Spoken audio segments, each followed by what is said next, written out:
right game, sing for the team. The game is yours to play now. The light provides. This is Eventide Radio. Hello, and welcome back to Eventide Radio. This is a fan-made Destiny podcast where we have roundtable discussions about a variety of different topics concerning the popular video game franchise. At its core, the show is about having in-depth discussions about the game from a variety of different perspectives. I'm your host Scott, and with me are co-hosts Robbie and Rob today, and we have a very special guest on board with us, the one and only Bushman Bob from the Destiny Addicts podcast. Bob, it is a pleasure having you on today. Before we get started, why don't you go ahead and give us a quick introduction to yourself and your podcast and any other relevant information you might want to add? A very good question. I actually thought about preparing for this and then I forgot to do it. So we're a Destiny Addicts podcast. We are a show that has been around we're coming up to about 5 years. And we have had lots of different co-hosts over time, but it's been myself and a guy called Kendo Gibbo. And more recently, another guy from Australia called, what is his name? Bundy Tiger. So there's three of us that kind of, talk the talk every week. Well, every second week normally now, because it's hard doing it weekly. Mm-hmm. And look, we're a little bit risque compared to many other shows. We started off very much just talking about building community and all the rest of it, and we just figured we're more of a comedy show. So that's kind of the show. Myself, I've been playing Destiny predominantly since Taken King came out back in D1, and been doing a fair bit. I stream occasionally, not very often, and just have a bit of fun. So sweet. That's a bit of everything. Sweet. All right, so correct me if I'm wrong, but you guys are the longest surviving Destiny podcast, correct? We've got a bit of an in-house joke. I don't think we are. I think we've got... So you probably got Destiny Community Podcast that started before us. And we've got Destiny Down Under as well, has been around about 6 months before us. And the other one is the one with Mercules and Kit Kuchar. Gotcha. The Massive Breakdowns. I think they're the three big ones that have been. But you're right. There's been a lot of Destiny podcasts come and go. But it's been a journey. Is Destiny Down Under also an Australian Destiny podcast? It is. It is interesting. It's pretty funny. It is. So you could probably read that the other way with Mylan Games and Log Power Slave. Though I actually had thought about doing the show about probably 9 or 12 months before doing it. I don't know about you guys, but similar. You kind of go, I'd really like to do that. I think it would be good to build a community. Do this, and this, and then I noticed that their show came out, and I went, crap. Another Aussie show is doing a similar thing. I'm like, I went, stuff it. I'm going to do it anyway. So you have like a local rivalry then. Yeah, a little bit. Yes and no. Yeah, I caught up with them, but they had a PAX meeting just before COVID, and I caught up with them at the time, probably about 3 years ago. Yes, they're a lot more popular than what we are. I think they were both. They were all well-known celebrities beforehand. That's an upper hand for sure. Well, cool. Thanks for coming on the show. I'm super excited to have a conversation with you guys. So to preview our topics for today, we'll be talking some fan-made Destiny tools like DIM, D2 Armor Picker, Charlemagne, etc., etc. Then we're going to talk Bad Luck Protection and the Pinnacle Grind and our thoughts on that. And finally, we're going to wrap it up and we're going to have some fun and have a friendly Destiny trivia competition. And if there's time, we'll talk trials. So before we dive into our discussion, let's do a quick recap of what everyone's been up to this week in Destiny. So Rob, as usual, kick us off. Yeah, why do you always choose me first? I feel like I don't know. It's routine now. It just makes sense. It flows. All right, that's fair. I'll accept that as an answer. So getting prepped. For those of you that are not aware, Witch Queen prep. Yeah, I don't know. I need to. So for those for of the you people that who follow our Twitch, just so they know what you're up to lately. Prepping. Yeah, shout outs to Kevo, who always seems to pop into the Twitch channel and provide some great comedy. And like I was streaming trials, and he's like, is it sweaty today? I'm like, Kev, it's trials. When is it not sweaty? But yeah. So on the Twitch page, I have not changed the alert notifications, so it still says that I'm doing Witch Queen prep whenever I'm streaming, and I need to change that because it's pretty ridiculous. But yeah, I was streaming this week, and also for those of you who don't know, GMs are starting next week, so just trying to prep for kind of getting some builds in order and making sure, because it's a Scarlet Keep first, although technically you can do all of them in the first week now, which is kind of cool. And it's probably a good week to do it because Palindrome and Plug 1 are the Adept drops, so do your GMs. But yeah, so GM prep, doing like the Legend Psyops for this week, and trying to finish the Pinnacle grind on my Hunter, and I've been sitting with needing a cloak now for like a week, and that's kind of frustrating. And which is why maybe we're having a conversation about it later in the podcast. That's what I've been doing. Cool. Sounds fun. Robbie, what have you been up to this week in Destiny? Well, I mean, honestly, nothing. Nothing. For once. Yeah, because this, like Rob said, this is the week before GMs. There's no more weekly story. There hasn't been for this will be the second week without anything new in the game. So I've been streaming Redacted game. And no, you can talk about it. I was just kidding when I said Borderlands is forbidden.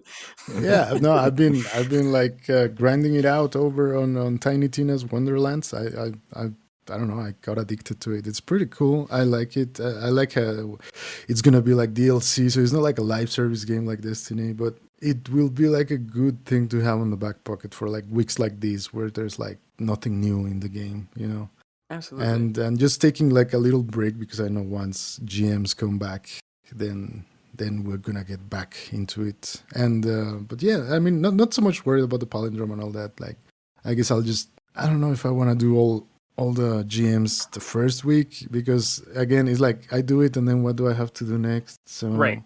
And it's not like I'm hurting for a palindrome or anything. So we'll see. But looking forward to it though. Like, I want to see the changes or how it's going to play out. Sure. Yeah, I mean, I think we need to start normalizing playing different games. So I respect that. Good on you for taking a break and playing something else. But Robbie, do you have a palindrome with Vanguard's Vindication origin trait on it? That's the real question. You know how much Rob loves his origin traits. Yeah. Right. Okay. But it's the same thing. Like, what does it really do for me? Yeah, no, that's a valid question. I think some origin traits are more interesting most than others. Most people use palindrome in PvP anyway, right? And Vanguard Vindication is like, not PvP really thing, working. Yeah. Fair enough. Bushman, what have you been up to this week in Destiny? Oh, grinding. I've found, I think I'm at like a level 190-ish, and that's a lot for me. But I'm finding whenever I'm doing activities, there's a lot of people much higher than I am, and that's not super casual being at 190. So yeah. So I've been doing, again, very similar to what I think Rob was saying about the power grind stuff. So it's been playing 3 characters. I don't always play 3 characters to push them all up, but I thought, as the first big expansion, let's do that. So it's been doing maths and figuring out what I do. I haven't actually necessarily been using any cheats apart from just like D2 checklists and the like to figure out what I need to do next on what, and hopefully a certain thing drops to help my hunter main. So trying to push that up there. And then doing other bits and pieces which Bungie told me to do. So things like I really wanted a peace of mind. So I did a lot of the psyop stuff for that, so I could roll what I wanted. And then it told me I needed to go and do Wellspring. So I've done that for too many hours this week trying to get stuff that it tells me to do, because then I need to go to the evidence board, and then there's this big exotic thing there that I need to get. So I've been doing I've been a good boy, and I've been doing what Bungie told me to do. But it's a lot of time. I think I would have done at least 200 hours this since the release, which is a lot. Yeah. Are you enjoying doing all your? Yeah, absolutely. Are you enjoying doing all your daily tasks? um, yes and no. Like, I like the fact. I like the fact that obviously at the moment it's probably less draining than it has been in the past because we have new activities like the wells. As much as they're grindy, like it's at least it's new. It's not like having to do Gambit for 3 days straight. Wait, So what? you've We're got a new Gambit activities that you're name doing. podcast over here. Yeah, is this the Gambit podcast? I was sure, but I have, Yeah. but I have done, but Yeah. I have done 9 Gambits every week for the last 3 or 4 weeks in order to get the pinnacles to drop. So, Brave I'm soldier. enjoying it. I think it's. I'm okay with it at the moment. I'm kind of enjoying it. And I'm trying to make sure it's fun. But when I'm doing the thing that's frustrated me, like with the Wellspring, for example, is that I'm doing the pinnacle grind. I'm trying to do the thing. It's telling me I need to get this done to get the evidence board done, and it's to get 3 or 4 of the drops that you need. It's 2 to 3 hours of mindless grinding, which is not difficult. It's just doing. I find that I don't mind doing it 3 or 4 times if there's a guaranteed drop, or at least some. Again, we'll talk about protection. If I'm doing it 3 times in a row, as a bare minimum, I expect a red drop. So that's probably the thing I'm the most frustrated with as far as respecting my time as a dad and a full-time worker and all the other bits that happen. I think I find that it pulls me away from my family more than what I need to do grindy stuff that doesn't need to be done. Sure. Yeah. That's my choice, but yeah. Sure. Yeah. So that's a good transition into the bad luck protection pinnacle grind conversation. That's a good precursor. So as for me, this week I have been doing, because another good precursor into the pinnacle grind conversation. I really hate doing power level grinds. So my friends and I have been just screwing around trying to get. A friend of mine just got the Witch Queen campaign, so we were helping her finish that up. And we went back to like the old dungeons and played them. So we did like Shattered Throne the other day. We did Pit of Heresy last night, just for fun. What else did I do? So yeah, it's been fun just going back and screwing around and just enjoying the game. I went to Europa last night. I was just exploring like the Throne World, and then I went to Europa, kind of like comparing the two. So I've just been doing like miscellaneous things that sometimes you can forget about in lieu of like new content and stuff. So I like exploring, forgotten parts of the game and whatnot. Hang on, so you're comparing an ice planet with a green planet. Was it pretty different? Yeah, they were fairly different. You don't say. But yeah, I was just like, I was curious because, quick off topic, the Southern Throne World lacks a destination currency in the sense that like, Europa had like Heraldways pieces and stuff that you could use to buy like, specifically you could grind for like the pulse rifle, or you could go buy like the Empire hunts. And there was a clear progression system as to like unlocking different things. And you could buy that little transponder or whatever it was to do that little deep stone crypt thingy on Europa with the signal and whatever. You could buy that for like 50 Heraldways pieces. And I just wanted to see how that compared to the lack of currency in Southern Throne World. Because I feel like sometimes the Throne World is empty. It feels kind of empty, but that's a conversation for another day. Anyways, let's start off with the first. I'm gonna put that as a note though, because I think what you brought up was a good. Yeah, I was thinking about that last night because I was running around the Throne World and it was like, it feels empty. There's not honestly a lot to do, and I just feel like the Dreaming City is a very clear, system, and there's a lot of stuff going on, and that has different currencies. That has multiple different currencies, right? I mean, there's the Barian bows, which are also like infusion materials, but then there's also like the blind well charges and stuff like that. There's, there's all sorts of things. I think I agree with you, but I think there's a balance in the Force. I just like I don't even know half that stuff you spoke about, and I played this game more than I should, and I probably should go on YouTube and figure stuff out. But the amount of currencies is kind of ridiculous. That's fair. That's fair. They do have a thing for currencies.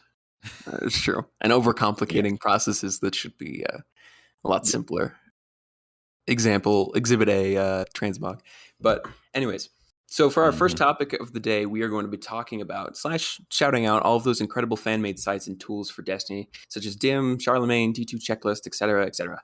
So Destiny is very fortunate to have an insanely talented and passionate community who care enough about the game to use their wizard-like powers to make some pretty incredible tools that Guardians can use. So to get this conversation started, Rob, I'm going to go back to you. Okay. Out of all of these great tools, what's your favorite or the one you think you use most? I have a theory of what it might be, but go I mean, ahead. and I've definitely done shout outs to this, and without a doubt, DIM or Destiny Item Manager for those who are not in the acronym world. DIM is got to be probably one of the most invaluable tools that we've ever had, and it was a pretty early kind of adopter into the system where they were able to take advantage of Bungie's API and really provide a one-stop shop. Many people may not remember how awful the kind of vanilla D1 experience was of needing to swap gear over to your character, of loading into the tower, dropping it in your vault, which by the way only hold 36 slots, and then changing character, then loading back into the tower and grabbing those weapons, and hopefully you remember to grab all the ones that you needed for your other character. So we have come a hell of a long way since then, and DIM has not only expanded upon that in so many different ways by providing stats on all of your weapons, letting you know what kind of the community favorites are, allowing you to mark things that you maybe want to scrap eventually, and now most recently that armor stats or mod slots are free to put on. That now you have this ability to create and save loadouts, and then just anytime you're in orbit, just throw on whatever loadout that you like to play with. So it makes transitioning from PvE to PvP so much better because the game has only gotten more complicated in terms of builds and things that you need to constantly equip and re-equip, that I don't know where we would be in this game. It probably, I'm not trying to be dramatic, but if we didn't have tools like DIM, I don't think this game would be like playable at this current state with just how complicated it is to change gear and needing to swap things over and do mods and get kind of a sense of like, oh, is this perk better? Is this barrel perk better on this weapon or not? And getting kind of a sense of like how it changes your recoil direction and all of that stuff. This game would be like worthless without DIM. I would actually die on that hill. So wait, word for word, the game would be worthless without DIM. I Can think I quote so. you on that? I think if for some reason like Bungie never let the API out and we were still in the same process of loading into the tower, dropping our gear off, and then changing characters, loading back into the tower, like if we still had to do that and we still had to manually change all of our mod slots around with just how complicated it is. And again, I'm being kind of dramatic with like how extreme, but if we didn't have the ability to like look at stats and move things around and mark stuff and be able to organize, like with how complex the systems are, I think this game would be very, very unenjoyable as an experience. And that Bungie would have the burden then to create that tool or whatever that equivalent is in their own system. And Poor Bungie. Poor Bungie. They have to actually do some work. yeah, exactly. And I think it's kind of this weird like symbiotic relationship where because tools like DIM came out, it allowed them to comfortably expand more and more, knowing that ultimately the community was always going to be able to keep up with those capabilities and say, well, now we can add, right? But because that was a big thing is like DIM was like the moment they make mod slot changing free, we can do that loadout system like instantaneously. And so eventually Bungie made that a thing. Was it directly in response to DIM, or was it just kind of a general feedback from the community of like, it's stupid that you have to pay 500 Glimmer to swap a grenade mod slot? Like, regardless, look at how quickly the community was able to respond back to that. And now we have the ability to save and load our loadouts to exactly the build that we're playing with. And like last week, Robbie was able to share a Titan build with me that he was working on, and I was able to share a Warlock build, and you can just open it up in DIM and immediately see all the different mods, throw them on your character, and boom, you're good to go. Like I can't imagine not being able to do cool things like that, like when compared to how very archaic it felt at vanilla D1. That's true. And I think That's true. and just to add to that, I think like that's one thing that Bungie has always been good at since the beginning, and this is gonna be like a part of the community because I'm gonna talk about like the console side. Like ever since Halo, right? They were doing things that people didn't think possible on consoles, And I think, and like even recently this week, playing a different looter shooter for a week, and just not having that, ease of sending guns to my character from the bank or things like that. It just really makes you appreciate it. And in a way, yeah, a lot of people can say like, oh, Bungie should do it, right? Bungie should do it. But like, look at other games. They don't do it. And even big MMOs, not even looking at shooters, but like big MMOs, right? Like they don't do it. They have modding communities and stuff that they don't do actual mods to the game, but they do like add-ons. That's what most people would call it. So like, in Warcraft or whatever, if you're not running add-ons, you can't really be at the same level of gameplay experience as other people. But in consoles, you don't have that possibility of running add-ons. So the best solution, and I think the fastest solution, like Rob said, for the community to be able to kind of make what the community wants, what it hungers for, and then, have someone develop it. And honestly, kind of for free, right? A lot of these websites just exist on donations. Mm-hmm. And just like other players being kind of grateful for like, the work that these guys are doing. So yeah, like I think Bungie opening the API is a great thing, and I think it's actually better than them trying to come up with the tools themselves and have the system be closed. That's true. Yeah. That's true. Unless they're free workforce that they have that will gladly take up that opportunity. And I just want to say, because I've heard people suggest like whoever creates DIM and runs DIM should be hired by Bungie to like make that agree. a tool built in. I on one level, like, yeah, that guy should be thrown, or guy or gal or whatever team. Like I will be ignorant to say I'm not completely sure who comprises that DIM team. But I worry that if they are under the watchful eye of Bungie at that point, then they are also under the rules of Bungie. And I think one of the great things is DIM feels very much like this is how the community perceives, like, so it being sort of, we'll say, rebellious and living on the fringe, I think is somewhat healthy, because it encourages the ability to create and save loadouts and like all of those things, where maybe that would be significantly slowed down by needing to follow whatever software requirements that Bungie has in place for how they develop, code and systems and products, and it being able to sort of adapt and be able to update whenever it wants to, I think gives it some freedom and flexibility that I think the community really benefits from in the long run, because we've seen stuff in the past where we're not big on a system or mechanism that comes into place, and if Bungie tells DIM, hey, you need to do this, you need to do this, and he's like, yeah, but that's not what the community wants, and you start getting that headbutting, then I think who ends up suffering is us.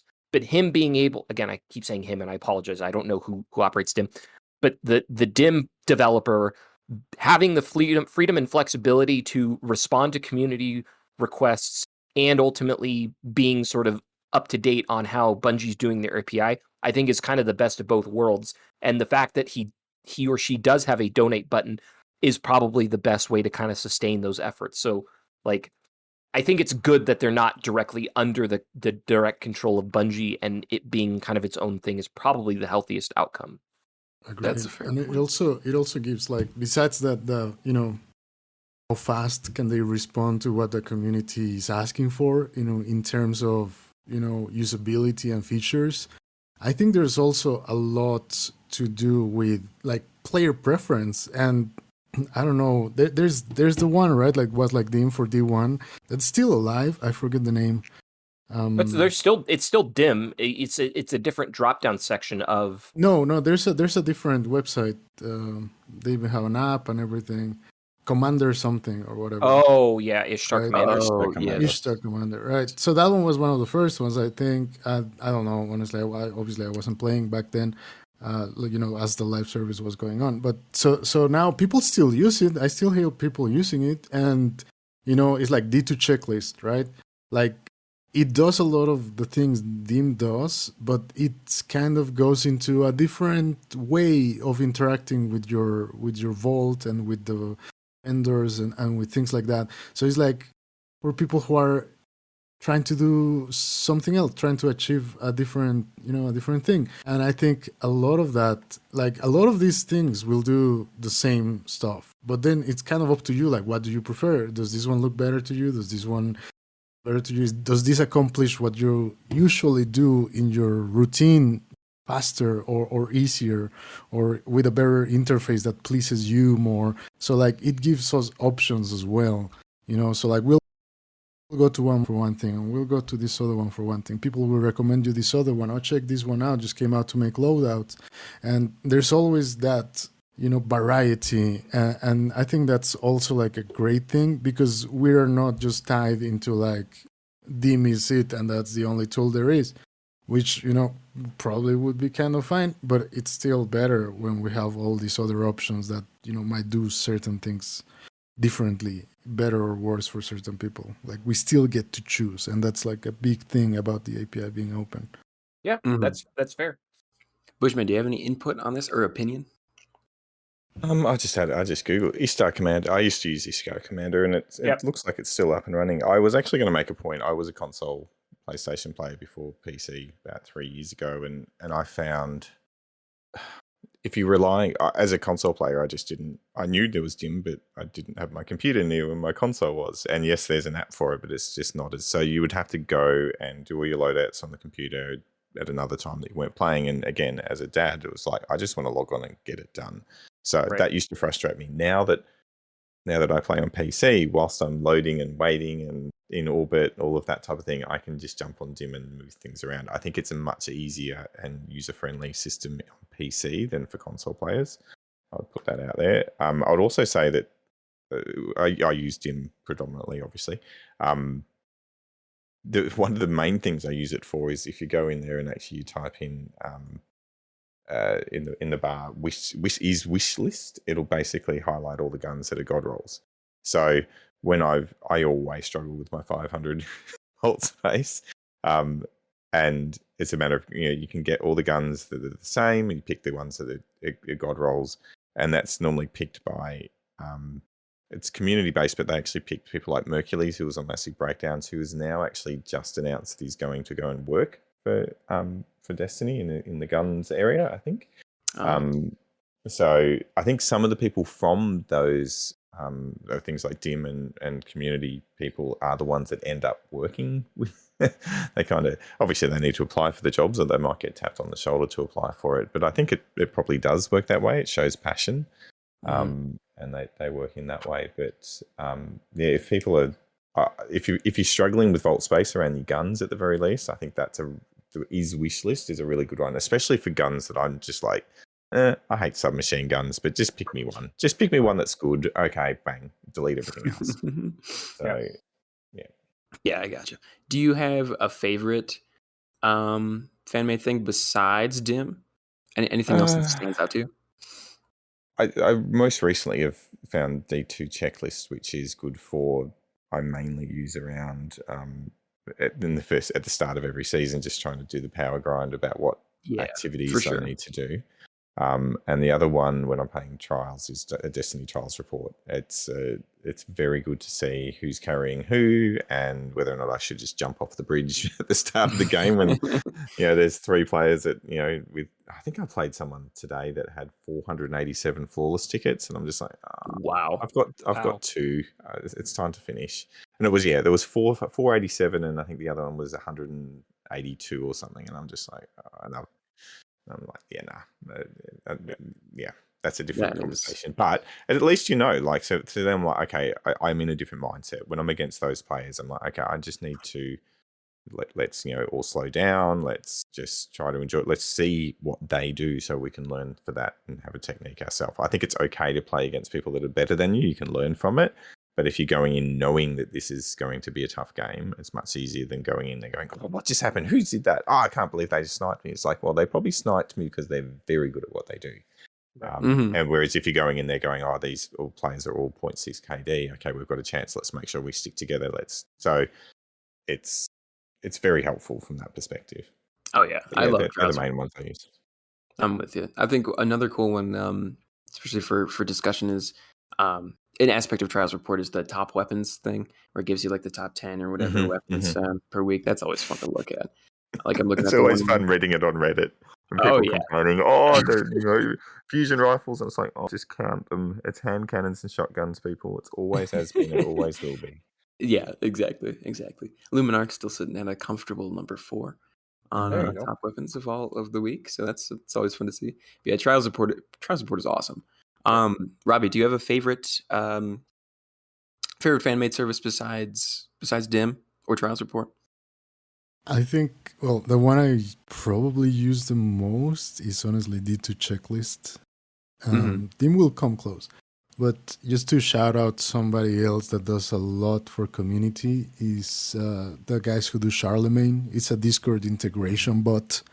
Oh, yeah. And you got also access to the API. So it's not just like a bot that exists only on Discord, right?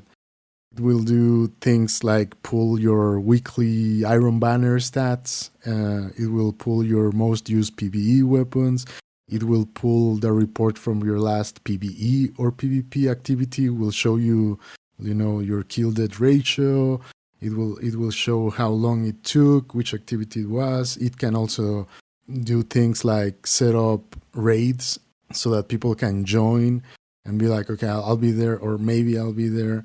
And kind of if you have like a big clan and everybody's on Discord, then these kind of things like are really helpful to try to set things up, especially for things like raids, when it's more about like getting, sometimes people don't want LFG, so getting, 6 friends together and have it be like at the time where everyone is available and, in advance.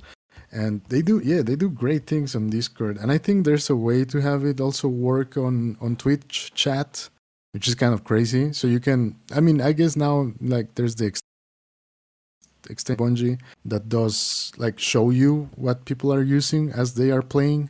But before that, these guys were doing it. You could type, power weapon and it will tell you which power weapon it was and the roll on it. Because a lot of time when you're streaming, people will ask you, what's the roll on your palindrome? And it's always the same roll on the palindrome. But yeah, they were doing those things way back when. So I think if people haven't used it and you guys are on Discord, definitely.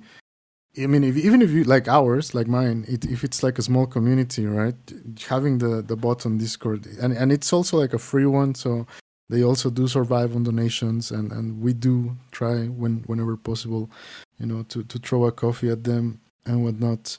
So yeah, Charlemagne. Do you say sorry if it's hot? I hope it's cold coffee. Sorry, actually there was one other. There was one other one that I used. Actually, I forgot about. Destiny Tracker. If you're into PvP, that's just got everything that you ever. Oh yeah, all of your PvP stats. Yeah. Oh yeah, and it's like how many same thing. Like I think this week I've had last 30 days I've had 1,000 Telesto kills in PvP.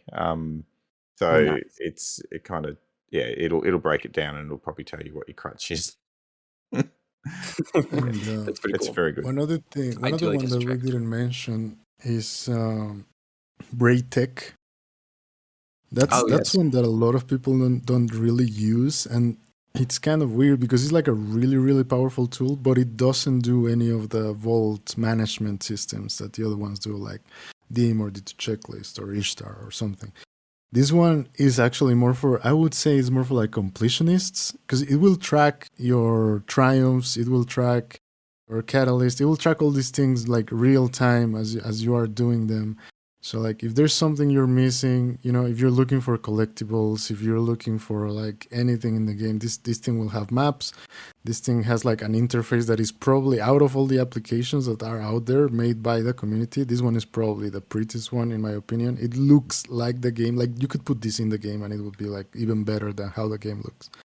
And I'm looking at it right now. It's like I'm logging so into like much a Braid stuff Tech. you can find it as Braid Tech or Braid.tech. And try that one out, because like a lot of people like are always asking like, what am I missing here? Do you know where this thing is or whatever? Like literally, and you can look up people So you can literally look up someone and be like, oh yeah, you do have this triumph, or you have like how many kills on this thing, trackers and everything. Like Right. everything's there. That is super sick. I've actually I've never used Braytech before. Yeah, I've heard of it, but yeah, never touched it. it was super helpful during the Warmind DLC when trying to find all of the resonant things, and people, because people could post little video clips on like where to find, like they'd give you a starting point, like here's how you navigate to it. So like, if it's like, because it had like all the little cryptic names of like the kind of general location of where it was, and so so not only did it let you know which ones you needed, because there was the banner or whatever to get if you got all of them throughout the entire map, but of course it was randomized which one you could get based on burning some of those siphons or whatever. So it was a whole big process. So that tool was incredibly helpful when trying to figure out what you still needed and where they were located. That is pretty sick. I like that.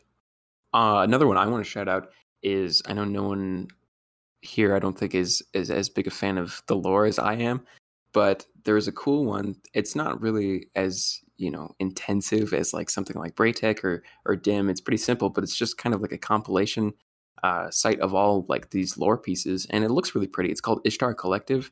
Yep. .net, and it's super cool because they have neat like artwork. The website looks really pretty, and they catalog and categorize like all the lore pieces from the entire game across both games, and they got like a timeline and stuff. It's super cool, and I use it all the time. When I'm like, for example, like the Rolk lore pieces from Vow of the Disciple, like I'm not going to go back and like collect all of those. I just want to like read those because that's like essential information. So I go to categories and find it, or I search it up and I read the whole thing right there. And it's a super neat website and use it all the time. And it's got everything and it's super cool. They even have some like other stuff. I heard it got copyright strike by Bungie, didn't it? They did? Or was that part of the thing that happened lately? No, it's just a joke. But I was kind of worried. Lore belongs to us. It's also worth noting on Ishtar Collective that the Grimoire cards from D1 are there as well. So it's a complete comprehensive collection of like all of the lore from the game. So for those of you that maybe missed out on it, you can read all of the D1 stuff as well, which is pretty nifty. And super sweet. They've got like a forum so you can like talk about it. They've got looks like they have like podcast episodes or something in a sense where they talk about it. Also shout out to Destinypedia. I use this one pretty regularly when I'm during the podcast when I'm trying to find like, especially it's good as an archive tool for a lot of D1 stuff, like when I'm trying to reference the name of old perks or certain mechanics or like the way certain systems were set up. There's a pretty good sort of like archival of like, oh, during vanilla D1 this is how it was, oh, and during vanilla D2 this is, or I'm sorry, during like Dark Below this is what the vendor was selling. So it's nice to be able to like, again, it's just in general having some kind of record and archive of all of this information is really, really handy, just for kind of general discussion and being able to look into some of these things. So Destinypedia is good. I think Ishtar Collective is probably the best in terms of lore, and then Pedia is good for just like random what was the vendor selling originally and stuff like that. So Destinypedia has like good summaries, and I mean, even from a lore perspective, they have like good summaries and stuff too. That's true too. They just kind of condense it, right? They give you the TLDR version. Yeah, exactly. And one more cool thing about Ishtar Collective is that they also have not only pieces, but they have like transcripts for like everything. So like all the in-game dialogue is all there. Right. Usually they have it recorded as video, and they also have it all written down. And that's just, I don't know. I think it's super cool. Anything else? Anyone want to shout out? Anything else that's particularly cool?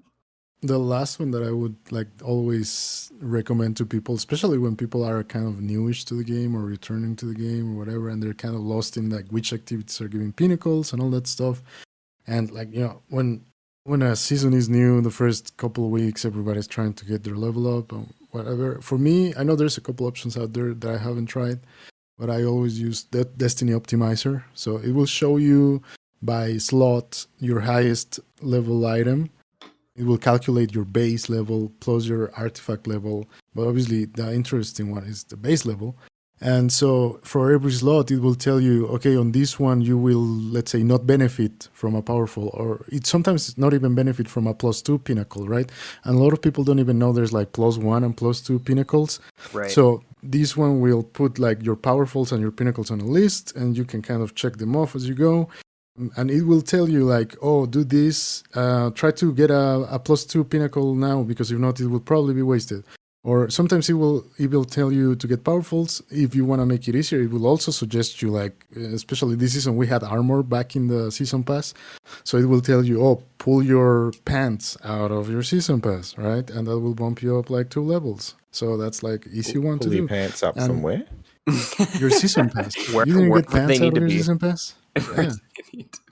So this one like really speeds the process up for people, and I think it makes it less confusing for a lot of people.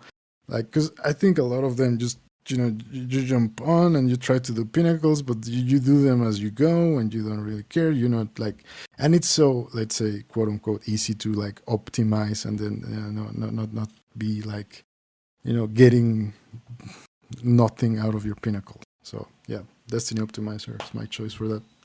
Yeah, it's a huge one for sure. I'm also a big fan of D2 Gunsmith, especially now with weapon crafting being a thing. It has a really good sort of layout of stat distribution and then all the available perks. And when you hover over the perks, it actually tells you kind of like the numerical breakdown of, like, rather than just saying like gives a quicker reload, it actually tells you like what the percentage. And if things have like stacking scales like Swashbuckler, it tells you what the actual like damage is at each of the percentages, gives you recoil direction, kind of gives you the theoretically this is the best roll I could create for this weapon, and it gives like the approximate like damage fall off if you care about those for PvP. So it's a good just kind of like record of like all the different weapons, all the available perks on it. What's worth grinding for, and what's the quote unquote god roll that you could kind of achieve for yourself. That's pretty sick. I've never used that one before. Yeah. Nor have I heard of it before today, I don't think. There's so much stuff out there, man. I mean, Yeah. it's so cool. And a new feature this week we discovered, was it last week? So if you're playing Trials, I think it's like the Trials report.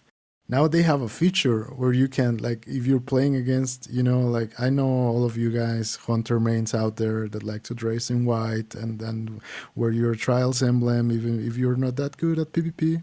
Well, now you can also copy all the shaders from that hunter that just destroyed you in Trials. So they literally have a button to like copy shaders, and it will apply them to your character. So I thought that was like an amazing thing. That's pretty sick. It's kind of useless, but like the fact that they can do it is like, yeah, that's great. Hey, That's being pretty- able to homogenize all hunters in PvP is super important, Robbie. Yeah. One of us. Give them all one-eyed masks. Just Yeah, to help them out. Yeah. Hey, I'm in support. I'm not biased or anything, by the way. No, of course not. So if no one has anything else to share on our fan-made awesome site, we can move on to the next topic. So let's switch gears. 2 issues have come to our attention that we want to bring some light to. So number 1, bad luck protection. Have different eras of Destiny done it better in the past, including Destiny 1? And number 2, the Pinnacle grind. Does the Pinnacle power grind need to be fundamentally reworked? So let's start off with the bad luck protection discussion. Bushman, do you think a different era of Destiny has done this concept better in the past? Yeah, I think. Well, I don't know about better, but two things came to mind when I thought about it. Was the originally in D1 where at least there were opportunities you knew where certain things would come from. So if you went to the raid and you needed a cloak, it was, I think, the Sisters or the Oryx fight. Didn't guarantee you'd get it, but at least what would drop would be that. Again, whether or not you get the highlight version or the low light version is another thing. And the other one was the Menagerie, where you could actually go in there and actually select what you wanted. It's mainly important really for that last. I don't know. It's done it better, but it's still not it's still not good enough as far as I'm concerned. Like, I think it's okay if you. I mean, if the bad luck protection was purely you won't get the same thing twice in a row as a powerful drop, that would be enough for me. So if you don't get 2 class items in a row or 2, energy weapons or whatever it was, that's kind of enough. I think it gets frustrating when it's, cloak, when you needed anything else except. Yeah, absolutely. Rob, what about you? Because I know you two were talking about this. Yeah, I agree with you, Bushman. Like, I think Menagerie, and I think I've brought this up before. Menagerie is probably the best and worst thing to have ever happened to Destiny 2, because I think the target farming for both weapons and armor was probably the best we've ever had and probably ever will have, short of you can make a case for weapon crafting, and I probably tend to agree, at least from the weapon standpoint. But I am just kind of burned out on pinnacles. And I know we've already made some huge strides. Like, it was only a couple seasons ago that they got rid of the giant gap between each season of needing to grind for another 50 powerful levels before being able to do the pinnacle grind again. And we've gotten rid of that. So, like, next season, if you're at 1560, you only need to get 10 more pinnacle levels and you're kind of done for that season. But it's like, the question is just kind of like, why? And the problem that I fundamentally have is it is RNG based and there's only a limited number that you can do per week. And I think that always feels bad when you start off the week being like, okay, here's my 10 or 12 activities that I can complete for a chance to get a pinnacle drop that might bring me up to the next level. But after those 12 are done and you still didn't get the cloak that you needed, you got 5 heavy weapons and 6 armor chest pieces and 1 helmet, and you're just like, wow, why the hell did I even waste my time? And that's kind of how it feels sometimes, because you're only doing those activities because you need the pinnacle. Like Gambit, as like, he's like, Bushman, you even brought up, like, you've religiously done your 9 Gambit matches per week just for the pinnacle. And it's like, again, it's this problem of, why are we engaging with these activities if they make us miserable, if only for the pinnacle grind? Why are we doing the pinnacle grind? Because we need it so that we can do GMs. Like, it's this kind of weird, I would almost say, and I can't think of a better term, like toxic loop, where it's all dependent on us getting those pinnacle drops. And I'm not talking about getting like good rolls on things, like just purely infusion fodder. And it's getting old after doing it since Shadowkeep now, right? The pinnacles were introduced at the beginning of Shadowkeep, so we're on 2.5 years of doing this, and it's just kind of getting old. And it's different for different. There actually are some people that like Gambit, I'm sure. The thing that I actually hate more than Gambit is doing strikes. They're doing the same. Really? And I'm sure that, yeah. But there's also many, many people, I have no doubt, that would get sick of doing 3 PvP if they hate PvP. So, especially considering there's been no maps for 5 years. Right. I'm exaggerating. But yeah, no, I can't stand strikes. Like, this is the same story. I hate story missions, apart from the first time I do them. And these story missions, I've been doing some of them since D2 release. Like, I get excited when there's one that's quick. And if what's the one where it starts and you have to go through those Exodus Crash. I'll just delete, go out, come back in again, try a different one. Like, it's just, it's hard. As soon as I hit my pinnacles, I do not do strikes ever again. As soon as I do. What about GMs? Do you do GM Nightfalls at all, or? I have gone in, no, and predominantly because the 2 guys that I play with just take forever to get to the power level, and we've tried it, and I would like to. I'm not against doing that. I'd like to get. That's a challenge for me and for us if we were going to do that. Especially if there was something locked behind it. But it's pretty tough for us as a group. We just have to think about it, and because the other problem is the guy that we play with, he jumps on at 11:30. So when he gets on, like, we've got to go. We've got about an hour to play to go. Okay, let's theory craft. How are we going to get our right rolls? How are we going to do it this week? we spend half an hour trying to figure that out and then go in and we need to give ourselves an hour. So Got it. it's hard. How do you? So if I may ask, sorry, Scotty, I don't mean to completely. No, tangent go for this. How do you? I'm curious about your opinion on D1 strikes. Did you feel the same way when you were playing D1? Were strikes miserable to you then? I just don't know. That's a me problem. I get that. Okay. Like as I said, like I'm trying to go. I'm sure I think Gambit is the one that people get the most upset about having to do. And I know there's people that just sit in strikes all day and love it. And I guess you can get into flow. I can see how some people just enjoy just doing that and just chilling out and chatting with their friends. I guess I could do that, but if I'm doing that, I'd maybe prefer to play Rocket League. I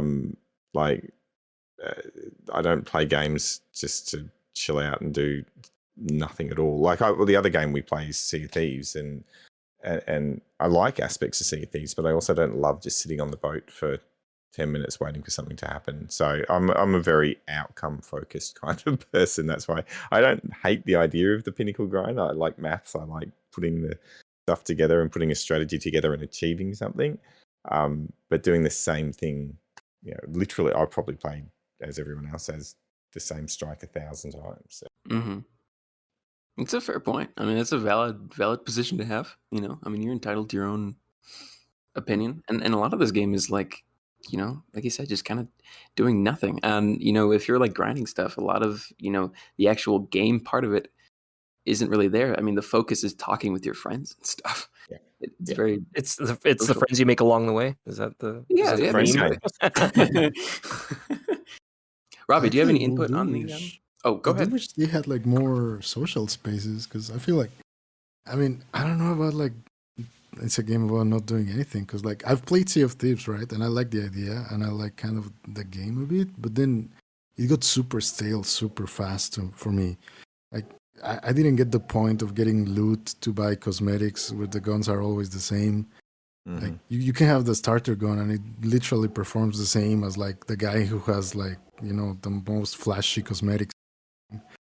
So it's like, why am I doing this? And on Destiny, like every activity you kind of go into, like you said, you have a purpose you go into because you expect something out of it, right? And I feel like for those like moments where you're like doing nothing, there's really not a lot. Like the tower has like 20 people can be at the time there, but like you're probably only in there with like your fire team of like 2, 3, maybe like rarely 6, and they're all in the vendors or in their bank or in their phones or in DIM or something. Like there's not really like social spaces to go and do nothing, right? I wish there were actually. Like, well, they had the games. farm and they even had soccer there, and I'm like, that's good. And then it was just a joke at the end of the day. It was literally a joke. Like they said, this would be the new social space, and it's like, well, there's no point going there. Like, can we still? No, it blew up, didn't it? So we can't. our farm is gone. Yeah. Yeah. So like Yes, it was good. Like you could go and play soccer. Like we did that a few times. We'd go in there. Things like that, I think, would be nice. But I agree with you. Like I'm the same way. I feel like whenever I'm doing something in Destiny, I'm trying to get something out of it. I do enjoy the grind, and this is why I play these kind of games. So, but I also know that like there's the carrot at the end. I'm chasing it, and eventually I probably will get it, and that's something that makes me do certain things. I do feel like the 10th Gambit game is what separates the men from the children. The 10th, did you say? Yeah. 10th, yeah. Once you've done that, if you do a 10th, what for? Yeah. You're in a different league if you do a 10th game a week. No, you do it because one of your mates has to do their third. Okay, all right, off we Right. go. Yeah. Or someone gets the right idea that they actually want to grind for the skin for the shotgun this season. You're like, why? Mm-hmm. But I was gonna say the right idea. I don't know if I'd call it the right idea. Yeah, right.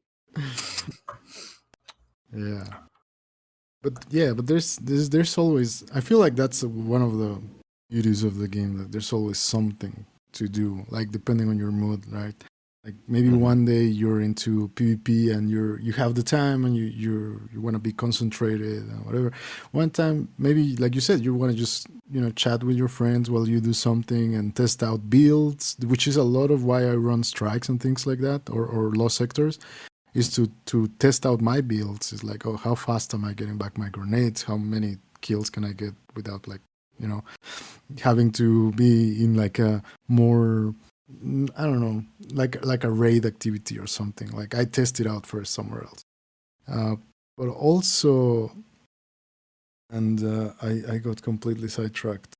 What was the original question, Scotty? Oh, the power grind. Oh, the pinnacles, Yeah. right? Yeah. So I started Sorry. playing during the Ratmore hunts, and I know you mentioned the menagerie, and I didn't play back then, but Ooh, in the can you say Ratmore that? hunts, That's very you could French. also, Can you say That that was- again? The was fancy. menagerie? Yeah. Yeah, that was fancy. but in the during the Ratmore hunts, you could also choose your weekly pinnacle, right? Right. To a degree, Yes. it will give you some options. So that was like when I started playing. That was my first season of Destiny. So I never had that problem during that time. Also, I wasn't like optimizing my leveling. I was just playing. I was super low light. I was catching up, and then I realized, oh, this is not the usual, right. right? And that's when I started. I remember that the next season I was in the same boat. I was missing like my class item for like 3 weeks in a row, doing all my pinnacles. And at that point, I only had one character. So I was only playing my Warlock, and I missed one literally a month after I finished all my other pinnacles. But like the point was that at 2 weeks later or something, I was already like at master level, GM level, because my artifact was already so high because I was still missing this piece that it didn't matter, right? So I think after that was when I was like, okay, yeah, maybe I shouldn't care that much. And honestly, I haven't had that much trouble lately. Like, for example, this season or this expansion, when it came out, my third character got from like nothing, whatever they bumped us to, 1350, to cap in a week and 1 day. Because he already had the weapons already leveled up, so it was super easy to get him high. And like I literally had like nothing to do except do a few pinnacles and a raid, and boom, that was it. He was done. So in a way, it's annoying, but I feel like I also kind of don't get too bothered by it because, and I am like level almost 500, I guess, in the season pass by now. So yeah, Whoa. probably. Okay. I mean, just to compare, like I'm not the usual like casual player and stuff, so I kind of get why some people complain. And I don't like to go on Reddit because I feel like, and I'm sorry to everybody out there, don't hate me, but I feel like people who are on Reddit are like they like more to complain on Reddit than to actually play the game. You know, Yes. like the I percentage think of time that's fair. investment is more to Reddit than to the game. So I don't take those comments too seriously. But I'm not the casual guy. You know, I like when the first week of the season, I put down like 60 hours into the game. So, so yeah, I mean, I think I see things like in a very weird way, and I'm probably not like the medium opinion, but That's But okay. yeah. Still an opinion. Still a valid opinion. That's why this podcast is designed the way it is. Yeah. Different perspectives, you know? So Robbie, regarding your Reddit comment, I don't disagree with you in that I think sometimes it's a little like we'll use the term echo chambery in there for certain topics. Sometimes. But you want to find a real toxic place, go on the Bungie forums. Oh, and yeah. and you'll find some real salty people where it's like, why are you you even mean- like on the actual like Bungie-chan? no, if you go to like community, if you go to bungie.net and go to community forums and actually read there are some very, very just like toxic echo chambers there where it's like, why are you even playing the game? Because it seems like you are actually miserable when like I find Reddit for the most part has a pretty good feedback. Some people are interested in having discussions. People will call each other out for like bad information, but in the actual like Bungie forums, like people get pretty gross on the Bungie forums, like on the actual Bungie website. And it's always been like that. And that's actually why I swapped over to Reddit as like the main sort of place of forums. Because that was even during D1, I found some guy was like, hey, are you sick of the toxicity here? Just go to Reddit and you'll find that it's a little bit better. And I would agree with that general consensus. Right. Well, I think it happens with every other game as well. Like, I mean, I remember the Halo forums back in the day, and they were like terrible. But I feel like that's a social media thing. Like, you know, you don't share about your average day. Like, if you're playing the game and having fun, you're not on Reddit posting something. I feel like you use those kind of, you know, tools either for like, oh, you're super excited and something really nice happened, or you are like super low and complaining about something. So it's like both extremes, but you don't really find like the majority medium, just like playing, having fun people. Right. So I wanted to, just because I think this is interesting, just mention my. What is everyone's seasons pass rank? So Robbie, you're 500. Almost, yeah. Bushman, you're like 190 something, right? Yeah, 197. I just checked, but I don't not on purpose. I was just testing out one of those things. Oh, there it is, 197. Yeah. Rob, what about you? How do you check? I'm like, I think I'm about I'm about 230. I can check for you with Charlemagne. Oh, Our well, there you Discord go. integration. Wait. Yeah, I can't remember. I just deleted all my tabs. It was one of them. It was. Dude, I do not play this game. Then why am I season rank 46? Oh, you're not getting do your not play cosmetics. because you just put so much time and effort into There's the a into the podcast. nice pair of Scotty. pants in there, by the way. Just to let you know. But What's you know up? what? 46 is fine. I mean, I've been at some seasons that I'm barely make to 100. Yeah. It's not.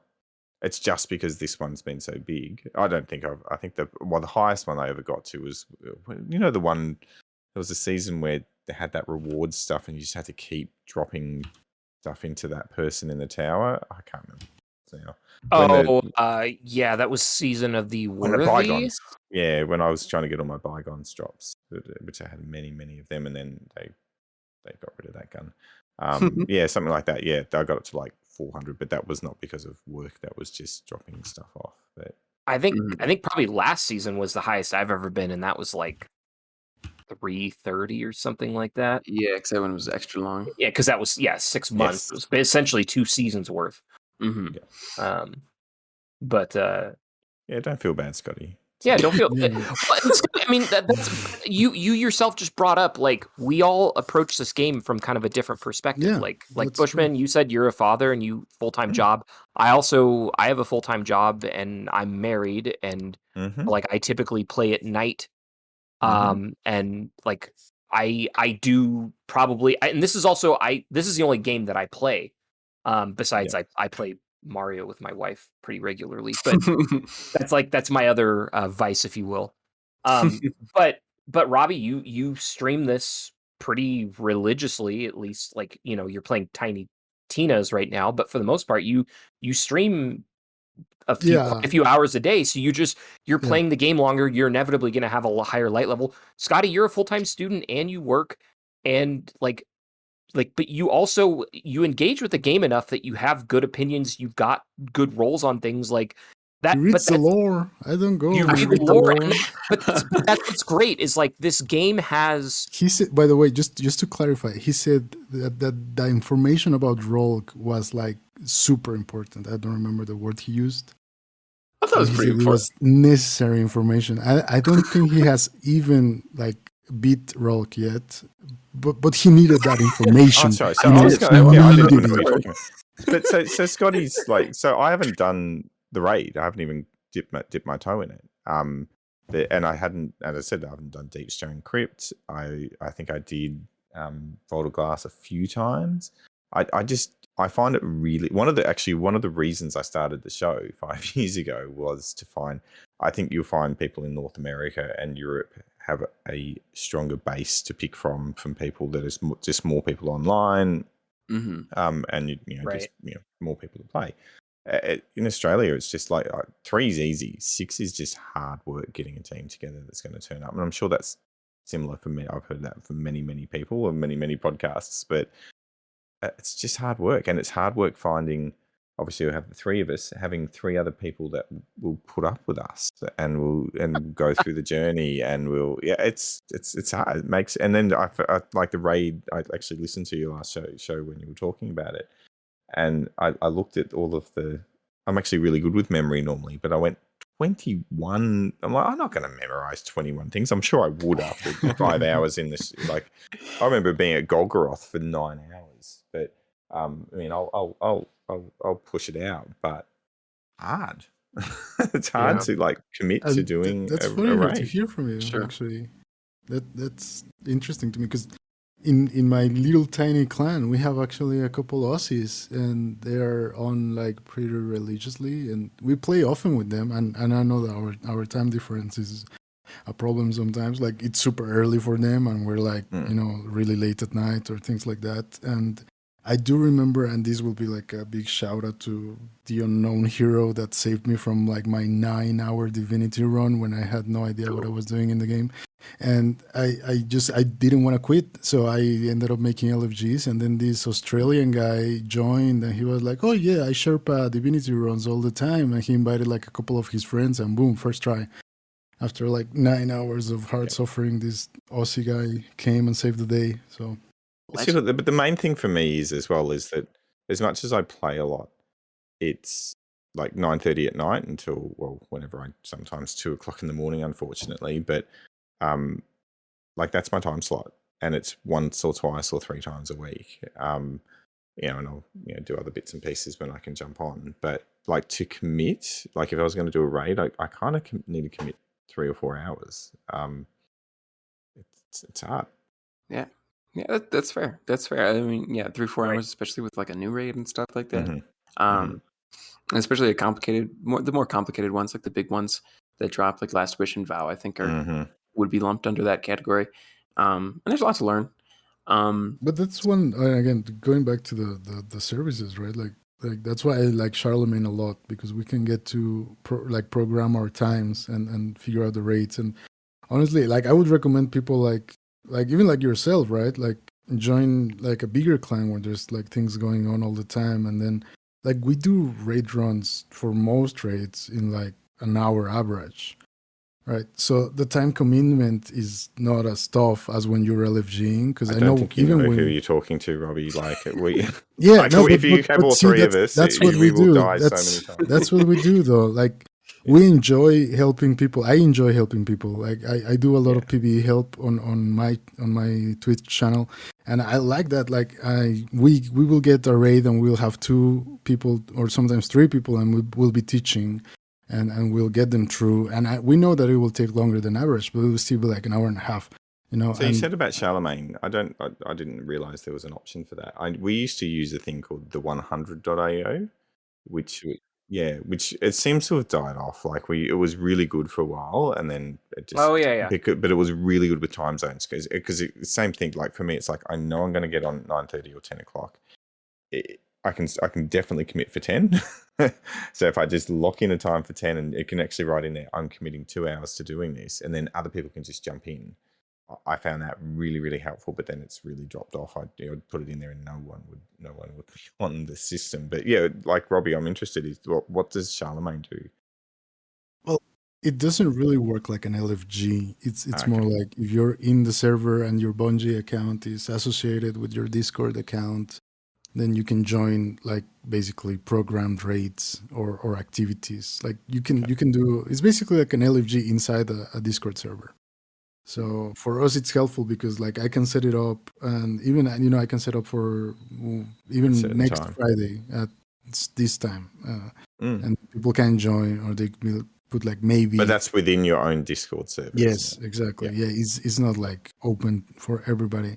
But I feel like I see this integration in a lot of big clans. I know there's like clans that have like 1 million people, and sometimes that works out for some people that it's harder to find groups and they don't want LFG because again, like even for us, sometimes we want to get our extra raid run and during the night, and we end up LFGing, and it takes like 2 hours, 3 hours to get a run, and it's painful, right? Like you don't want to spend all that time in there if it can be done better. But I think there's like the community is out there, like, and I'm not only trying to say like me and the people I play with that we try to help people out. Like there's a lot of people that do that.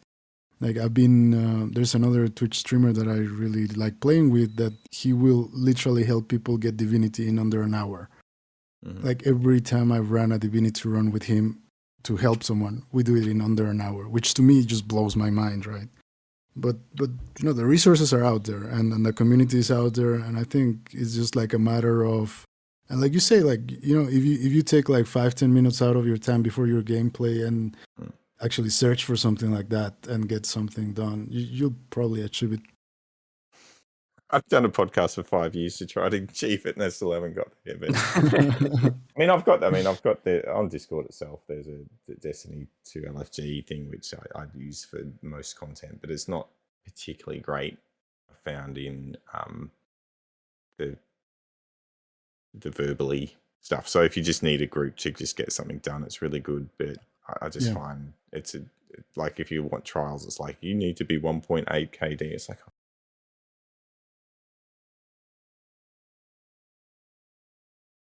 it's it can be a bit toxic at times.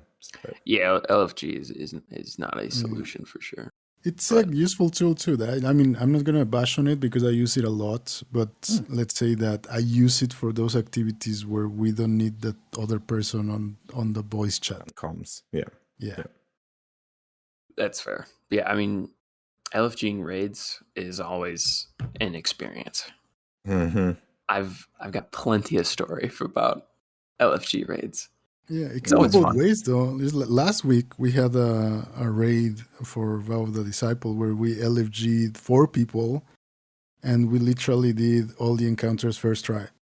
Right. And it took like 50 something minutes, and it was like 4 LFG guys. Like, yeah. So it happens too. I do agree that most of them like would probably be disastrous. So yeah, it is. May vary.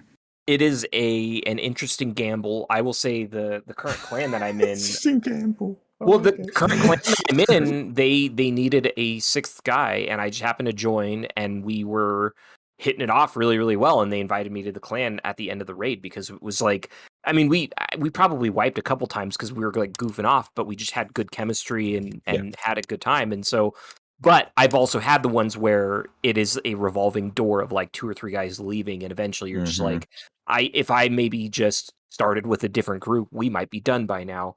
But I think some of the best stories spawn out of like LFG stuff. But absolutely.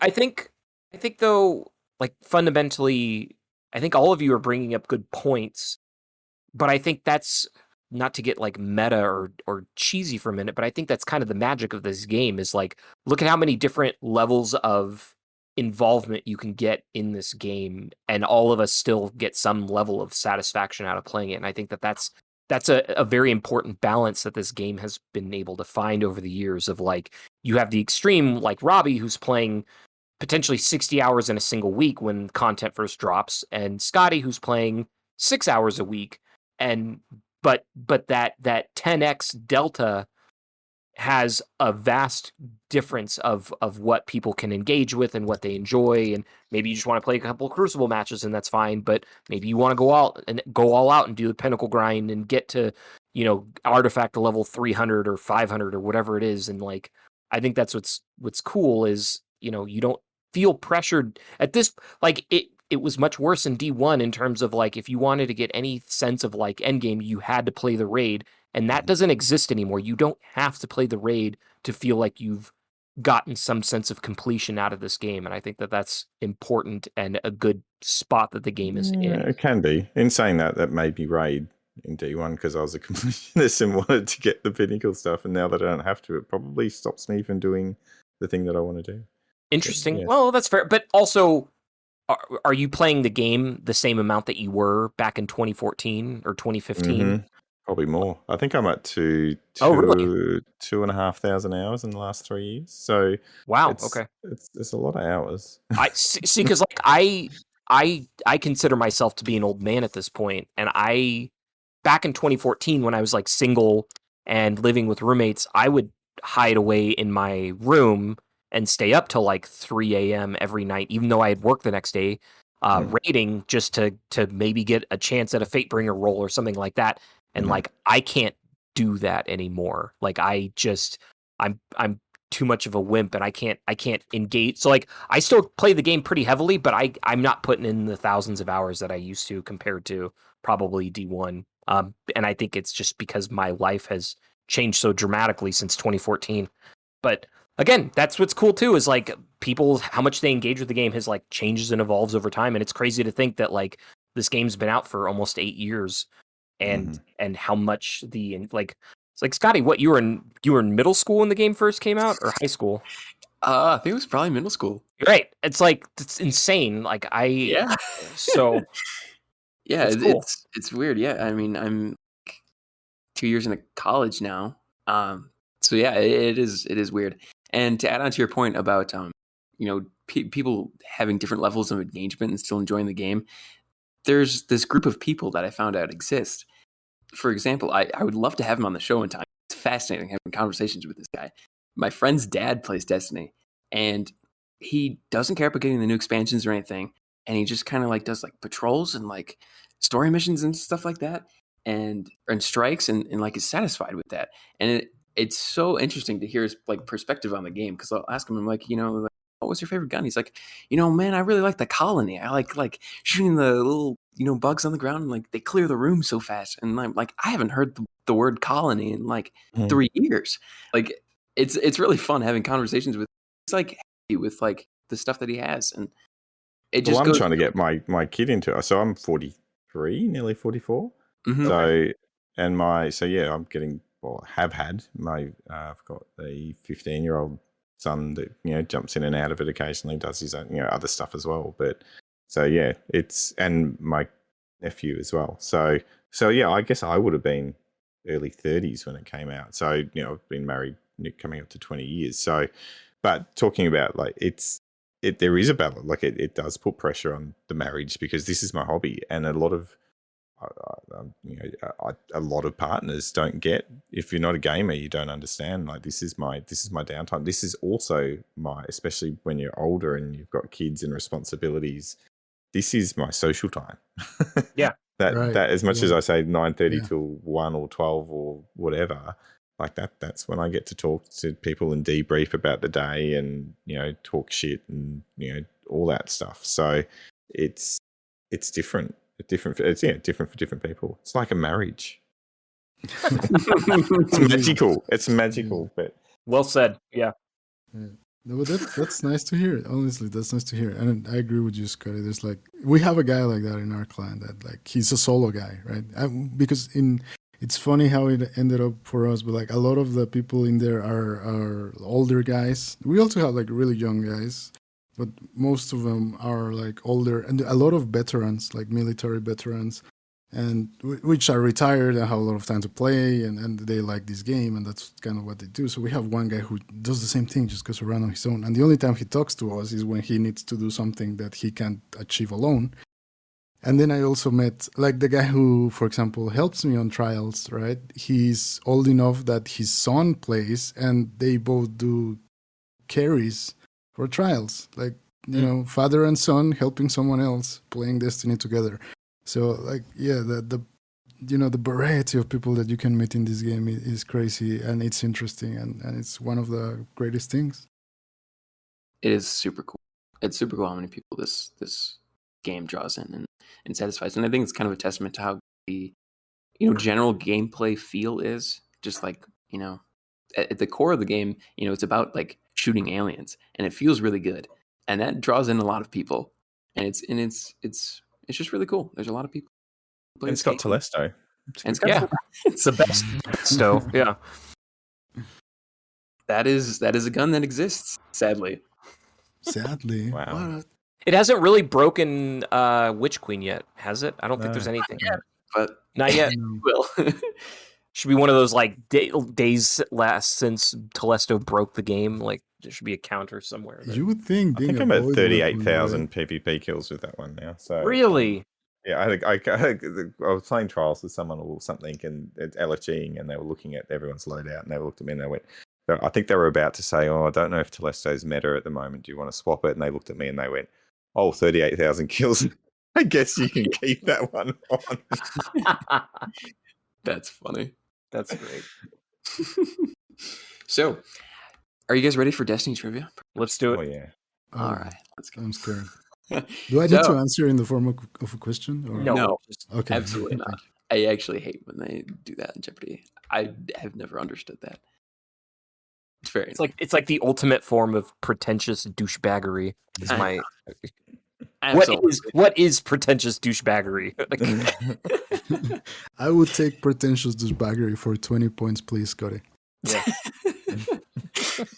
All right, so I found a couple Destiny quizzes online. So I'm just going to make it super simple.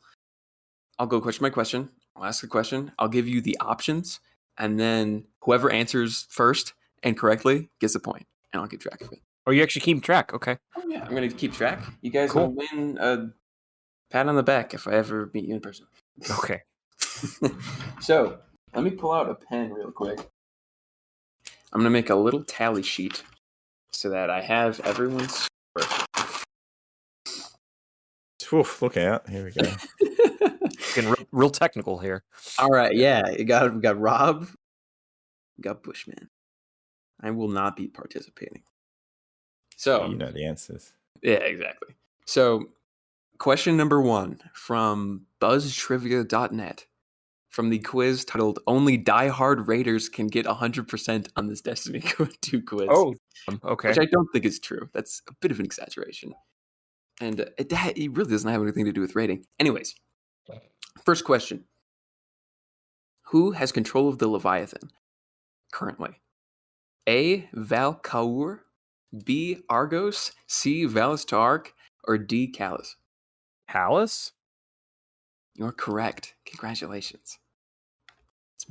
He answered. Wait, he answered in a question. Yeah, He did. I like the Valistar arc because that's a nice little well, that's just the boss from the D1 strike, but that's funny.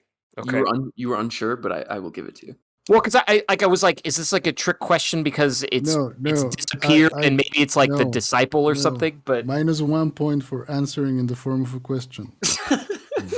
fine. What is Callus? Okay. All right, so this one should be easy. What animal is associated with Saint 14? Is it A, chicken, B, The pigeon. You can't answer yet. You're disqualified. Oh, what? I'm kidding. Okay. I'm sorry. We're just skip that question.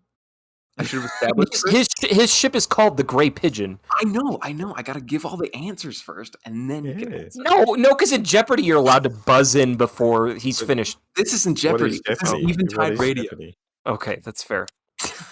So I got a second point. We're just let the record show. Nah, no second point. The tally does not show any second point, therefore cannot be officially recorded. All right. I'm just skip that question.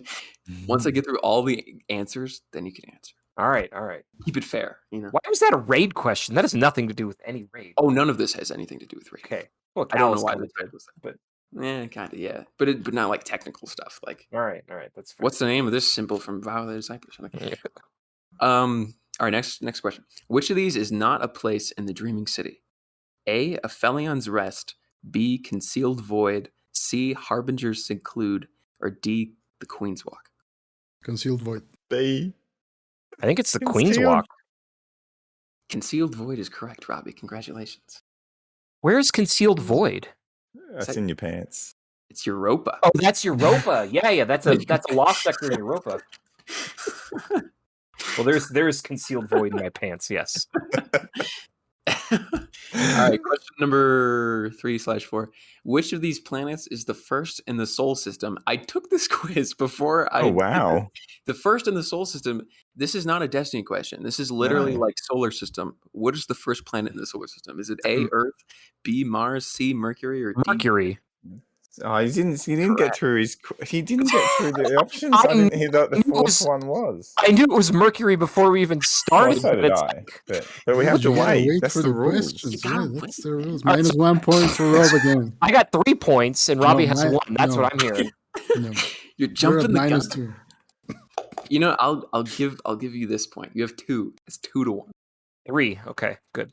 All right, question /5. Who do you have to revive in the quote-unquote a deadly trial mission?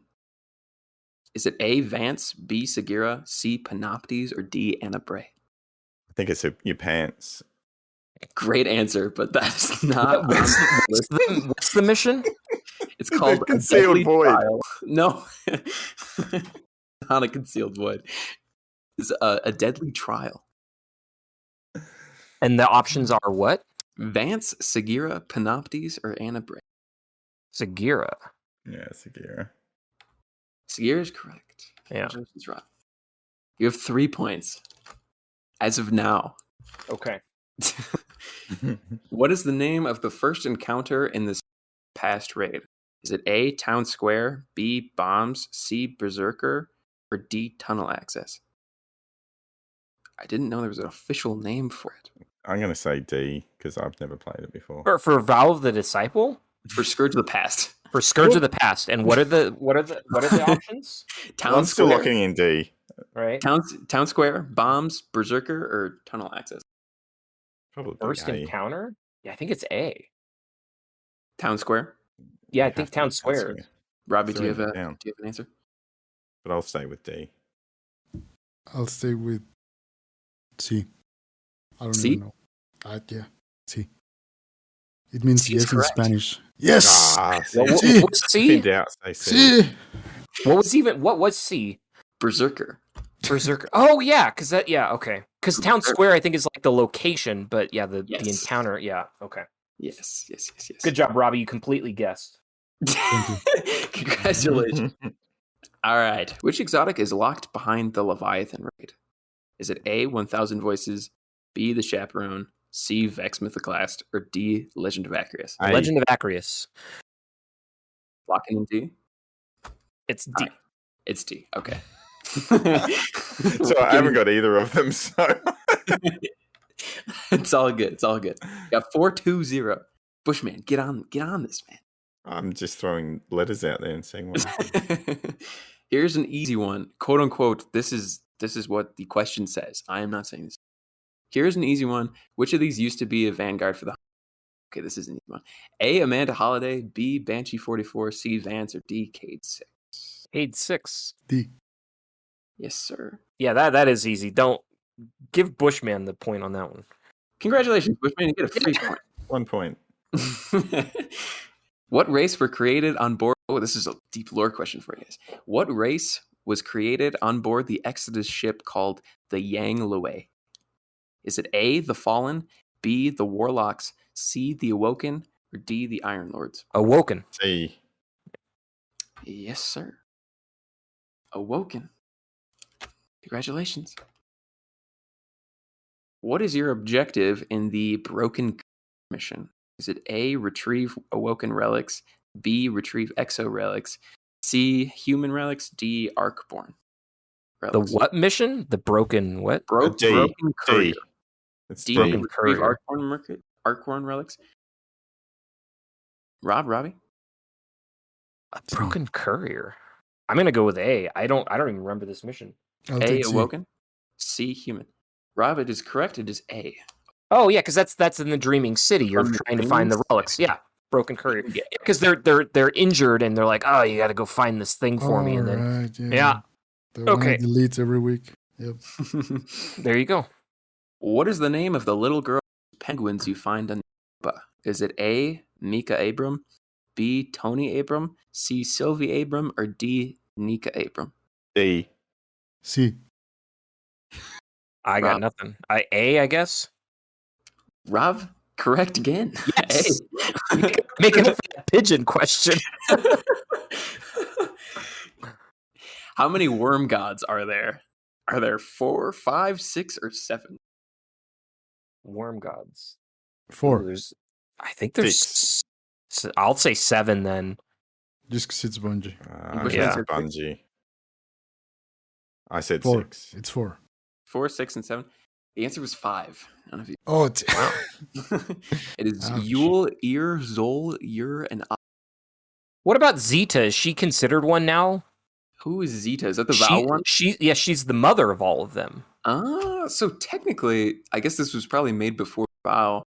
So We should give that to Bushman. He guessed 6. I would agree. I don't know if she's technically considered a worm god or the mother of worm gods, but I'm glad you said that I guessed 6 because that was correct. Yeah. Because I didn't get it right. I didn't say no, but there's 4 or 5 and there's a new one. We're giving it to you. Give it to Bob. Yeah. All right. Which of these? Okay, again. All right. Be quick on the draw. 'Cause this is an easy one. Which of these is the Hunter Void subclass? Is it A, Gunslinger? Night Stalker. Yeah. Point for me. I'm going to disqualify you. Entire Minus trivia 3 show. points. You said quick draw on this. Look, what is quote unquote quick draw? Quick draw, as in as soon as the rules allow you to answer. That's not any different than how we've been doing it. So why is it a quote unquote quick draw? I was just emphasizing the point because it was an easy question. Because it's going to be easy. But it is Night Stalker, right? No, Rob, it's not Night Stalker. It was actually Gunslinger. For Void? Okay. Moving on. Which of Okay. these is not another name? Oh, this is a weird one. Which of these is not another name for the Ascendant Realm? Is it A, Overworld, B, Netherworld, C, Underworld, or D, Sea of Screams? A. D. Okay, so Robbie, A, Overworld, B, Yes. Netherworld, Bushman, and Rob. It's D. 100% D. I don't think it's Sea of Screams. That's a location on the moon. Yeah, that's why I said D. Oh, you said D. You said D, Bushman. Yeah, D is the answer. What was Okay. D? You're saying D, Rob? No, what was D? What was the option for D? Sea of something. Sea of Sea of Screams.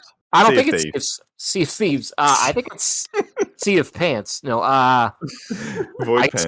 I'll go with since The Night Stalker in your pants. Since A and D are taken, yeah, it's the void in my pants. I'll go with C, whatever that one was. The Underworld. Yeah, I'll call it the Underworld. All right. The answer was C, Underworld. Oh Yes! Why did No. I C? Why am I guessing D? I should be just guessing C- C. Why C- are you C- giving him so much time to guess? Sea of Scream. Well, because Yeah, that's you true. all gave your answer. So okay. So I either answer too fast or too slow. When do you want me to answer, Robbie? I'm trying to give you guys a chance, and At the I'm just right trying to time. win. good enough. Who was the boss in the final story mission, Curse of Osiris? Was it A, Hapax, the Convergent Mind, B, Sekrion, the Nexus Mind, C, Vecron, the Conductive Mind, or D, Panoptes, the Infinite Mind? But D. Panoptes. Definitely. D. All saying Panoptes? And Rob, I think you were first. Yeah. Yeah, but I say D on everything. I should get that like as a Yeah. default. Give him the D. Good Yeah. point. That's a very valid point. Give Bushman the D on that. Yeah. It's still a guess. Who tries to take Oryx's throne after you kill Oryx? Is it A, Bax, Ooh. Hand of Oryx? Is it B, Ta'aun, Hand of Oryx? Is it C, Malik, Pride of Oryx? Or is it D, Sirach, Banner of Oryx? It's Malik. C. It's Malik. Yeah. Yeah. Yeah, I actually thought C, actually. 'Cause that's the strike that you do during the April update to get Hood of Malak. Rob, Robbie, you were kind of quiet. Did you get it before Rob? I You said can- C when he I said think you it's, so it's mine. That's fair. We're giving it to Robbie. Yes, thank you. You can give him the point, even though he didn't know. He just guessed. What? No way. Have you even Yes, done see. that strike? His name was Pride. Who would take something from someone else? You know, it was an obvious. Educated guess. That's meta. Sorry. That's meta. That's the strategy. Who did Aldrin hallucinate? A, his sister, B, his family, C, his awoken brothers and sisters, or D, Cade Six. Hey, Sister. Whoa, whoa, whoa. Rob got it. I heard A. that was me saying it. He said I sister. got you. Yeah, I know. I wasn't sure got if it. he said hallucinate or something else in that sentence, but anyway, Yeah. keep going. I do it too. So we have that in common. So that's the problem with you waiting for all of us to answer at the same time, because it's a little arbitrary. That's why it should really be whoever can answer first, whether or not you give out the answer. So I should still get the point for the pigeon. Just saying. Okay. PP. Pigeon Okay. point. He'll Pigeon get a point. pigeon point. All right, keep going. Who is the guardian that goes through time? Weirdly worded question. Is it A, Ikora, B, Osiris, C, Zavala, D, no one? Osiris? Anyone else? I mean, he goes through the forest of time or whatever. Yeah, Infinite I think Forest. it's Osiris too. So I mean, Probably. Zavala really should be the answer for everything. Yeah. That dude dude hangs out at the tower and never goes anywhere else. It's Good definitely point. not him. Mate, that's why he's on the balcony. Just saying. Yeah. Who else is That's going to why go to the he's the toilet? boss. You know? He's gonna go to the toilet. Osiris is correct. Yeah. Final question of this one. Which answer contains an item that is not a planetary material? So listen closely. A. Alkane dust, glacial starwort, and seraphite. B. Barian bow, helium filaments, simulation seed. C. Dusklight shard, microphasic data lattice, and spin metal leaves. And D. Etheric D. spiral. It's D. You're violating the sacred rule. It's definitely D because everything else you've listed off at this point is a material. I'll say A. All right, finish reading D. Etheric spiral, egregore spore, and phase glass. Yeah, that it is not a material. Yeah. Okay. We'll it give is. it to Bushman, even though he Yeah, give it to It's Bush. always a D. If it's Yeah. D, it's mine. Yeah, it's D. Yeah, just any answer where the answer is D, just give it to him now. Congratulations, we're Yeah. diehard Raiders. Woo! Yay. Yes, congratulations, Rob. You win Destiny trivia. Are we gonna do another one? Yeah, you want to do another one? Let's do one more. All right, let's do it. I have obscure Destiny facts here. Okay. For some reason, there's a 5-minute timer. Gotta go. Oh, I like that. Let's do that. Because they're obscure. Because they're obscure. Are we All going to right, change so the rules? Is it just first in, first on the buzzer? It should just be first Yeah. in. We'll do first in the answer. buzzer. Yeah. First Sure. in the buzzer. Yeah. How many calcified fragments were required to obtain the Touch of Magic? 50. 45. 45 is correct. Yeah, buddy. Which of That's these pretty armor? close. I think I get half a point for being really close. Yeah, that's fair. We'll give you half a point. I think half a point is fair. I'm willing to bend the rules for Yeah, a that's fair. special day. Which of these armor sets did not exist in Destiny 1? Prime Zealot, Willbreaker, Iron Strength, or Nanomania? Prime Zealot? No. Just kidding. Nanomania. The last one. No, Nanomania is Yeah. from Wrath of the Machine. Mm. What are Isn't the options? arms? The options are... Oh my gosh, I lost the question. Where did Oh. it go? Hold on. No, I can find it. Don't We'll worry. never know. Don't worry. I got it. Okay, it won't let me look at the questions, but it was Prime Zealot, Willbreaker, Iron Strength, and Nanomania. I'll go with Iron Strength. Iron Strength is correct. Thank you. GG. Yeah, because Prime Zealot is the hunter from Vault of Glass. Nanomania is from Wrath. We've only got 5 minutes. I'm It's okay. sorry. Yeah, Yeah, sorry. 3.5 minutes. If you want to know what my thought process is and how much of a nerd I am, there you go. All right, keep going. Which of the following is the flavor text for the X Timebreaker? Only the most capable of warriors shall ride through. There are many who seek to cheat death, but so few capable of outrunning its dark embrace. Many are brave, but only the strong and the living will sparrow. Many seek adventure, but only the courageous shall ever. See. It'll be the last one. D. Let's see. It is C. Yes. Ah, good Robbie's job, always Robbie. gets to C. That is true, actually. It seems like. In order to open the diamond and the Wrath of the Machine raid, what is the original form of the number you had to convert from? Binary. Binary, yeah. Binary it is. Correct. Yeah, give it to Bushman. Yes. Bushman is in the lead with 1.5 points. Which of the following was Savathun's name at Sathona? Sathotha? Sathona. Sathona is correct. Congratulations. Even with the fade You and now. I both know you'd have Yeah. me Oh, is it yapping still in your going? ear. Yeah. Yeah. You have to go right into your microphone. Give it Yeah. a kiss. Which of the following Cabal leaders did not conspire against Callus in a coup? Wow. Statesman Thunis, Lictor Sheotet. Lictus. Evocate General Umanarath. What the fuck? That's the second I one. feel- I want an episode of Scotty reading lore now, like trying to pronounce all these names. Lichter void pants. I Yeah. think. This is a great gamer tag. That's it. That's the name of the show. For you always need. Licked him void pants. Any other answers? It's the right I'll take answer C. at this point. If it's C, give it to Robbie. Robbie, you get it. Congratulations. Was it C? No, it wasn't C, but we'll pretend it's C. Continuing. We have a minute to get through 4 questions. Oh no! Oh, go. What was the original Destiny referred to as during development? Project Tiger, Project Starside, Project Heathens? Tiger. It's fine. Yes. Yep. Congratulations, Rob. Woo! Which of these taken bosses are not located in... Is it Harak? Oh, man. Vendraxis? Or Groth? You cut out severely on that one. I don't even know what location they were at. Me neither. And I didn't hear C, but I'll take C. Yeah, I'd say D. I'll do D. I'll take A and B then.